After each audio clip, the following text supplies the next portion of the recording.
તો આજે 4 ફેબ્રુઆરી 2026 આજે વર્લ્ડ કેન્સર ડે છે. દર વર્ષે 4 ફેબ્રુઆરીએ વર્લ્ડ કેન્સર ડે હોય છે અને આ વર્લ્ડ કેન્સર ડેનો એક જ હેતુ છે કે લોકો સુધી કેન્સરની માહિતી પહોંચવી જોઈએ.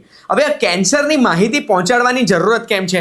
કારણ કે જ્યારે હું આ એપિસોડ માટે રિસર્ચ કરી રહ્યો હતો ત્યારે એક વસ્તુ મને ખબર પડી કે કેન્સરનો શબ્દ, કેન્સરનું નામ આવે ને એટલે લોકો એનાથી દૂર ભાગે, જાણે એમને ખબર હોય કે એમને કેન્સર થવાનું જ નથી. પણ એ વસ્તુ સાચી નથી. એવો ડેટા છે જે ડેટા કહે છે કે આવનારા વર્ષોમાં ભારતમાં દર 5માંથી 1 વ્યક્તિને કદાચ કેન્સર થવાના ચાન્સીસ છે. પણ એનો મતલબ એ નથી કે આપણે ડરવાની જરૂરત છે. કેન્સરની આજુબાજુ ઇન્ફોર્મેશન ઓછી હોવાના લીધે લોકો વધારે ડરે છે. એમાં બી ટેકનોલોજીકલ એડવાન્સમેન્ટ્સના લીધે કેન્સર આજે એક ક્યોરેબલ રોગ બની ગયો છે. ઘણા બધા કેન્સર એવા છે જેને લઈને વેક્સિન પણ છે. આવા જ 2 પ્રકારના કેન્સરની વાત કરવા માટે આપણી જોડે 2 સિનિયર સર્જન જોડાયા છે. સૌથી પહેલા હું ઇન્ટ્રોડ્યુસ કરીશ ડોક્ટર ભાવિન વડોદરિયાને. Sir, thank you so much અમને સમય આપવા માટે. સરનું ટૂંકમાં ઇન્ટ્રોડક્શન આપું તો એસએસઓ હોસ્પિટલમાં સર એક કેન્સર સર્જન છે, ઓન્કોલોજીકલ સર્જન કહેવાય છે. અને સર એક સ્પેશિયલિસ્ટ છે હેડ એન્ડ નેક કેન્સરમાં, એટલે મોઢાની આજુબાજુના એરિયાના જે બધા કેન્સર હોય ને એના સ્પેશિયલિસ્ટ છે. સરનું કરિયર 9 વર્ષથી વધારે સમયનું રહ્યું છે, જેમાં સરે અત્યાર સુધી 1000થી વધુ સર્જરીઝ કરી છે. અને સર પોતે ઘણી બધી કોન્ફરન્સીસમાં કીનોટ સ્પીકર તરીકે પણ જતા હોય છે. હવે આના લીધે જ આજે સરે આપણને સમય આપ્યો છે અને એ સમય આપવા બદલ thank you so much sir. બીજા જે સિનિયર સર્જિકલ ઓન્કોલોજીસ્ટ આપણી જોડે જોડાયા છે એ છે doctor Anuj Suketu. Sir, thank you so much અમને સમય આપવા માટે. સર પણ એસએસઓ હોસ્પિટલમાં સર્જિકલ ઓન્કોલોજીસ્ટ છે, પણ સર એક બહુ સ્પેસિફિક ફિલ્ડમાં એક્સપર્ટ છે. સર જીઆઈ કેન્સર એટલે ગેસ્ટ્રો ઇન્ટેસ્ટિનલ કેન્સર એટલે પેટ અને પેટની આજુબાજુના જેટલા બી ઓર્ગન્સ છે એમાં જે કેન્સર થાય છે એના એક્સપર્ટ છે. ગાયનેકોલોજીકલ કેન્સરના એક્સપર્ટ છે. અને સર એક સ્પેશિયલ ટ્રીટમેન્ટ આવે છે સ્ટમક કેન્સરમાં જેને કહેવાય છે હાઈપેક કે પાઈપેક, એના પણ એક એક્સપર્ટ સર્જન છે. સરનો પણ 5થી વધુ વર્ષનો એક્સપિરિયન્સ છે. 500થી વધુ સક્સેસફુલ સર્જરીઝ ઓલરેડી કરી દીધી છે સરે. અને આવનારા સમયમાં હાઈપેક અને પાઈપેકના લીધે ઘણા બધા કેન્સરમાં સર બહુ સારી રીતે યોગદાન આપવાના છે. હવે આજે આ બંને કેન્સરની હું તમને ઇન્ફોર્મેશન આપવાનો છું, પણ એક વસ્તુ યાદ રાખજો, વારાફરતી હું તમને આના સવાલો પૂછવાનો છું. વિડીયો તમે પૂરો જોજો, કારણ કે માહિતી હશે તો એ માહિતી તમને કામમાં લાગશે, તમારા પરિવારને કામમાં લાગશે. અને કેન્સર જેટલું વહેલું પકડાય એટલું સારું, એ થીમ સાથે આજનો વિડીયો હું તમને આપીશ. હવે આ વિડીયોમાં હું 2 ભાગ પાડું છું. પહેલા તો હેડ એન્ડ નેક કેન્સર્સની વાત કરવાનો છું, જે ડોક્ટર ભાવિન સાથે વાત કરીશ. હવે ભાવિન સર, મારે સૌથી પહેલા એ જાણવું છે કે ઇન્ડિયામાં ઓરલ કેન્સરના કેસીસ વધી રહ્યા છે. કદાચ એ આપણને એટલે બી લાગે છે કારણ કે ઓરલ કેન્સરની માહિતી ચારે બાજુ દેખાઈ રહી છે. તો ડેટા શું કહે છે? ડેટા કહે છે કે ઇન્ડિયામાં પુરુષોમાં સૌથી કોમન કેન્સર ઓરલ કેન્સર છે. અને એનું કારણ આપણે બધાને ખબર છે કે મોસ્ટ ઓફ કેસીસમાં એ તમાકુના લીધે જાય છે.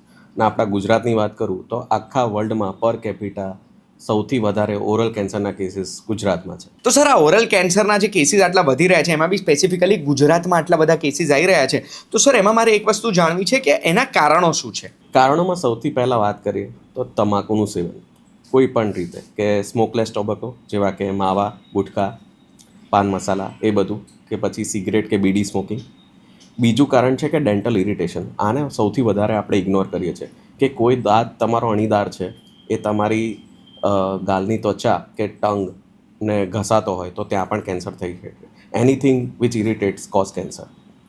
તમારું જે ડેન્ચર ચોકઠું બનાવ્યું હોય એ ઇમ્પ્રોપરલી ફિટ થતું હોય તો એ પણ એ જગ્યાએ કેન્સર કરી શકે છે. અને રિસેન્ટલી હમણાં છેલ્લા વર્ષોમાં એવું જાણવા મળ્યું છે કે ઓરલ કેન્સર HPV વાયરસથી પણ થઈ શકે છે. અને ચોથું કોઝ એવું છે કે બેડ ઓરલ હાઇજીન, એના લીધે પણ કેન્સર થઈ શકે છે.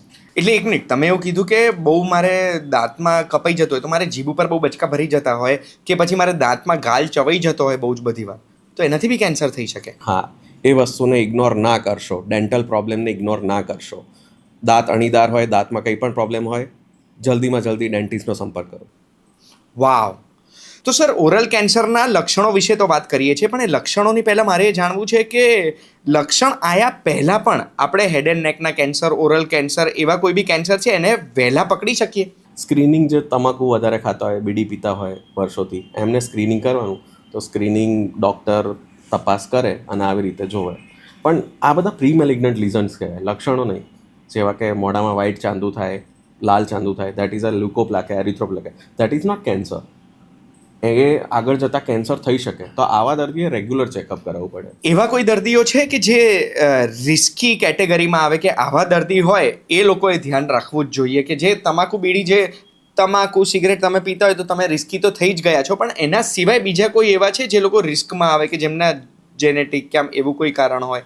એવું કોઈ જેનેટિક કારણ નથી આમ તો, પણ આજ જો બધા જ જે માણસ તમાકુ ખાતા એમને કેન્સર નથી થતું, પણ બોડી બધાને સિગ્નલ આપે ગોડ કે ભાઈ જેવું કે વ્હાઇટ ચાંદુ પડ્યું, લ્યુકોપ્લાકિયા થયું, એરિથ્રોપ્લાકિયા થયું, એનું મોઢું ખુલતું ઓછું થયું, એ બધા ઓરલ સબમ્યુકસ ફાઇબ્રોસિસના ચેન્જીસ છે. આ જેને થાય ને એને તો રેગ્યુલર ચેકઅપ કરાવવું જ પડે. સમજી ગયો. હવે મારે લક્ષણો જાણવા છે કે એકચ્યુઅલ લક્ષણો શું શું છે, જે લક્ષણો હોય તો કદાચ એ કેન્સર હોઈ શકે, એટલે આવા લક્ષણ જો કોઈને બી દેખાય છે તો એ તરત ચેક કરાવવા જોઈએ. મોઢામાં ના રૂઝાતું ચાંદુ 3 અઠવાડિયા સુધી, 3 અઠવાડિયા ઇઝ ધ ટાઈમ. મોઢું ખુલવું રિસેન્ટલી ઓછું થવું, જે જગ્યાએ ચાંદુ પડ્યું છે ત્યાંથી લોહી નીકળવું તથા એ જગ્યાના દાંત હલવા, તથા ગળામાં કોઈ ગાંઠ થવી કે પછી કાનમાં કે માથામાં દુખાવો થતો, ખાવા પીવામાં તકલીફ પડવી, આ બધા ઓરલ કેન્સરના લક્ષણો હોઈ શકે છે. એવું થાય તો તરત જ ડૉક્ટરનો સંપર્ક કરવો જોઈએ. હવે અગર કોઈ લક્ષણો છે અને માની લો આપણા દેશમાં આ વસ્તુ મેં નોટિસ કરી છે કે સિરિયસલી નથી લેતા, અરે મટી જશે, હળદર લગાડી દો મટી જશે, કે આ જેલ લગાડી દો, આ ક્રીમ લગાડી દો, અને પછી એ સિમ્ટમ્સને ઇગ્નોર કરે છે અગર કોઈ, તો પછી શું થઈ શકે? જેટલું તમે સિમ્ટમ્સને ઇગ્નોર કરશો એટલું તમારું ઓરલ કેન્સર મોડા નિદાન થશે. મોડા નિદાન થવું એટલે સ્ટેજ 1ની જગ્યાએ બીજું, ત્રીજું કે ચોથો સ્ટેજ. જેટલું સ્ટેજ વધારે એટલી સર્જરી મોટી, કેન્સર પાછું આવવાની શક્યતા વધારે અને ચહેરો બગડવાની શક્યતા વધારે. સો ક્યારેય લક્ષણો ઇગ્નોર ના કરશો. અને મેં એવું સાંભળ્યું છે કે ઓરલ કેન્સરમાં એવું છે કે ખેલ અઠવાડિયાઓનો છે, આમ દિવસોનો છે, કે 2-4 દિવસ કે એકાદ અઠવાડિયું બી અગર કોઈ વ્યક્તિ મોડું આવે છે તો એમાં સ્ટેજ આખો બદલાઈ જાય. એ વાત સાચી છે? સાચી છે, પણ દરેક દર્દીનો લાગુ નથી પડતી. આ ટ્યુમર બાયોલોજી પર નિર્ભર હોય છે. એક દર્દીનું કેન્સરને બીજાને કમ્પેર ના કહેવાય, પણ હા હું એટલું કહીશ કે ઓરલ કેન્સર રેપિડલી ગ્રોથ કરે છે, એટલે ફટાફટ ચેક કરાવવું પડે. ચેક કરાવવું પડે. ભાઈ કોઈ લક્ષણ હોય તો ફટાફટ ચેક કરાવવા જોઈએ, કારણ કે એટલે કદાચ ઓરલ કેન્સરમાં વધારે અવેરનેસની જરૂરત છે. જરૂર છે. સમજી ગયો. હવે માની લો કોઈ લક્ષણ લઈને તમારી પાસે આવે છે તો એ તમે ડાયગ્નોઝ કેવી રીતે કરશો, પકડશો કઈ રીતે કે આ કેન્સર જ છે? સૌથી પહેલાં મારી સામે આવું કોઈ દર્દી આવે તો હું એનું ઓરલ એન્ડોસ્કોપિક એક્ઝામિનેશન કરું કે એનું અલ્સર છે, કેવું છે, ગ્રોથ કેવો છે, આખી મોઢાની કેવિટી હું જોતો હોઉં છું. પછી એની 70 ડિગ્રી એન્ડોસ્કોપી એટલે અંદરનો પણ ભાગ જોતો હોઉં છું, કારણ કે તમાકુનું એક્સપોઝર આખા મોઢા અને ગળામાં થતું હોય છે. પછી ગળાની તપાસ હું ક્લિનિકલ એક્ઝામિનેશન કરું. પછી જો મને સસ્પિશિયસ લાગે તો એને બાયોપ્સીની સલાહ આપું, અને બાયોપ્સી પછી ઇમેજિંગ જેવા કે સીટી સ્કેન, MRI કે પેટ સ્કેન આવી રીતે કરતા હોય.